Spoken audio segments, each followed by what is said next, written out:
وَمَن يُعَظِّمْ شَعَائِرَ اللَّهِ، اللہ پاک فرماتا ہے جس نے میری نشانیوں کی تعظیم کی فَإِنَّهَا مِن تَقْوَى الْقُلُوبِ، وہ دل کا پرہیزگار ہے۔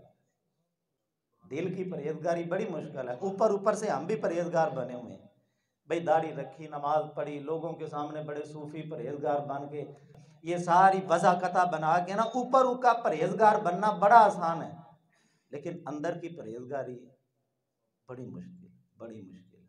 لیکن اللہ تعالیٰ نے قرآن پاک میں فرمایا وَمَن يُعَظِّمْ شَعَائِرَ اللَّهِ، جس نے میری نشانیوں کی تعظیم کی وہ دل کا پرہیزگار ہے، وہ دل کا متقی ہے۔ اللہ تعالیٰ نے صفا مروہ کو بھی اپنی نشانی قرار دیا، بیت اللہ کو بھی اپنی نشانی قرار دیا، حجر اسود کو بھی اپنی نشانی قرار دیا، مقام ابراہیم کو بھی اپنی نشانی قرار دیا۔ اللہ تعالیٰ کا پاک کلام اللہ کی نشانی، اللہ کا ہر نبی میرے رب کی نشانی ہے، اور میرے رب کا نام پاک بھی میرے رب کی نشانی ہے۔